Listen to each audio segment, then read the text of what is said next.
हर 12 साल में विश्वास की एक नदी पूरे भारत में बहती है। यह नदी केवल पानी की नहीं, बल्कि आस्था, भक्ति और समर्पण की होती है। लाखों लोग इकट्ठा होते हैं।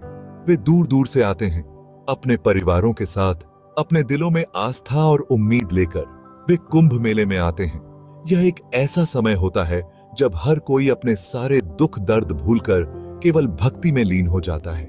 यह एक पवित्र समय होता है। लोग प्रार्थना करते हैं, अनुष्ठान करते हैं और अपने पापों से मुक्ति पाने की कोशिश करते हैं। शुद्धिकरण का समय, आशा का समय, यह वह समय है जब लोग अपने जीवन को एक नई दिशा देने की कोशिश करते हैं। लेकिन क्या होता है जब आस्था का यह सैलाब घरों को बहा ले जाता है? जब नदी का पानी अपने किनारों को तोड़कर लोगों के घरों में घुस जाता है? क्या होता है जब आपके पैरों के नीचे की जमीन आपकी नहीं रहती? जिस आपका घर, आपकी जमीन, सब कुछ पानी में डूब जाता है। यह कहानी है उन लोगों की जो हाशिए पर रहते हैं, जिनकी जिंदगी हर बार कुंभ मेले के दौरान बदल जाती है, जिनकी जिंदगी एक तरफ धकेल दी जाती है, जिनके पास न तो घर होता है न ही कोई स्थिरता। कुंभ मेले के लिए उनका बलिदान खामोश है, उनकी आवाजें अनसुनी। यह उनकी कहानी है। यह उन लोगों की कहानी है जो हर बार कुंभ मेले के दौरान अपने घरों से बेघर हो जाते हैं, लेकिन फिर भी अपनी आस्था को बनाए रखते हैं। कुंभ मेला आस्था का उत्सव है। यह एक ऐसा समय है जब लाखों लोग एकत्र होते हैं, एक साथ आते हैं और अपने विश्वास को प्रकट करते हैं। यह वह समय होता है जब लोग एक साथ आते हैं।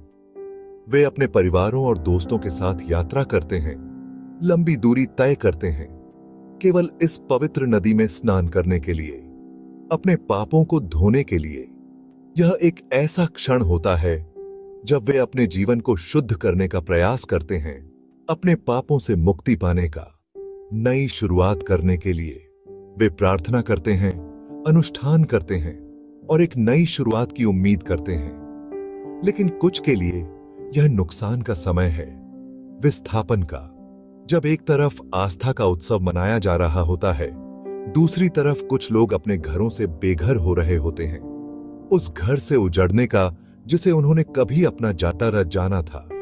वे अपने टूटे हुए सपनों के साथ बैठे होते हैं, अपने बिखरे हुए जीवन को समेटने की कोशिश करते हैं।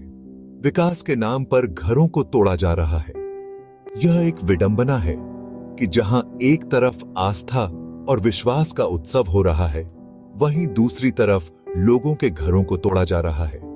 परिवारों को स्थानांतरित करने के लिए मजबूर किया जा रहा है।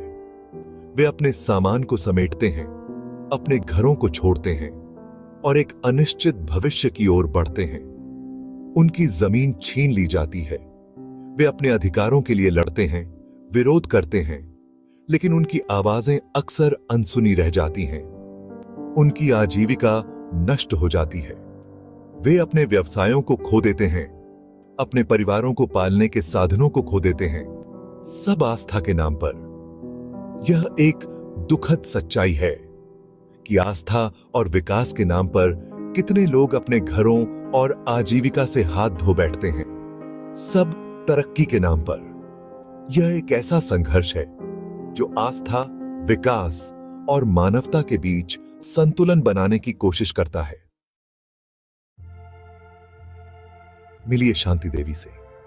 उन्होंने अपने छोटे से झोपड़ी में 5 बच्चों को पाला। अब वो जा चुका है, मलबे में तब्दील। हम कहां जाएंगे? वह पूछती है। उसकी आवाज फटी हुई है। हमारे पास बस यही था। उसकी कहानी अकेली नहीं है, अनगिनत अन्य हैं। परिवार बिखर गए, सपने चकनाचूर हो गए, जिंदगी उलट पुलट हो गई। फिर भी निराशा के बीच लचीलापन है, जीने की चाह, एक बेहतर कल की उम्मीद।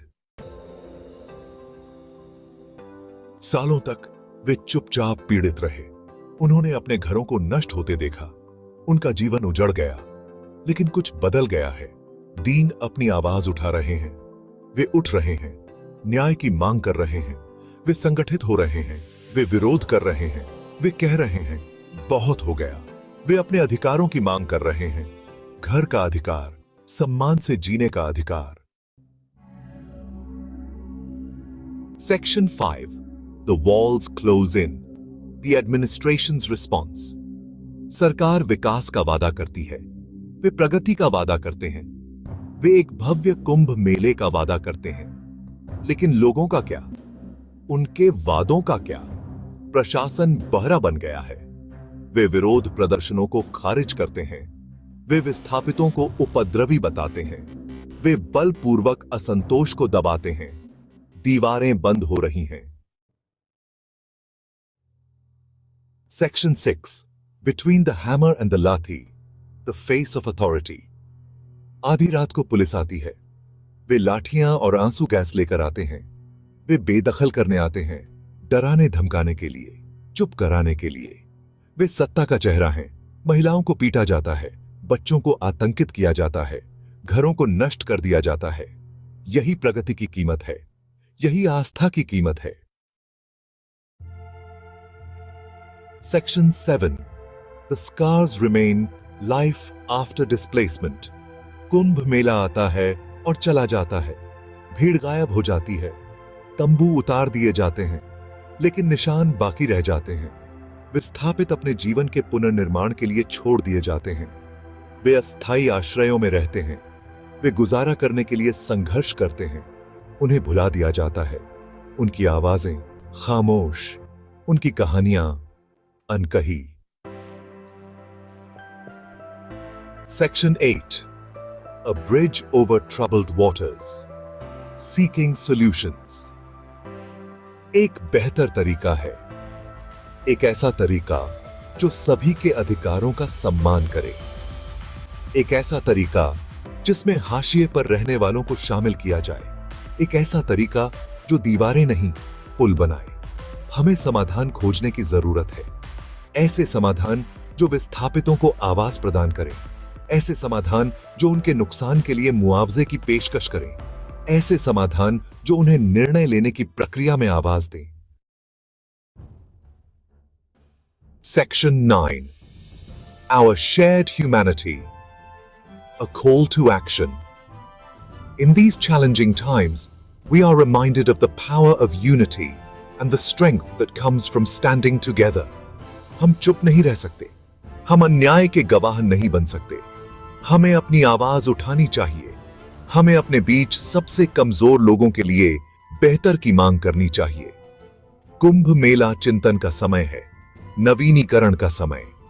आइए इस समय का उपयोग अपनी साझा मानवता पर विचार करने के लिए करें, न्याय के प्रति अपनी प्रतिबद्धता को नवीनीकृत करने के लिए, यह सुनिश्चित करने के लिए कि आस्था की नदी सभी के लिए बहे। आइए हम यह सुनिश्चित करें कि किसी भी आयोजन के नाम पर किसी गरीब के साथ अन्याय न हो। अगर आपको यह वीडियो पसंद आया हो तो इसे लाइक करें, शेयर करें और चैनल को सब्सक्राइब करना न भूलें।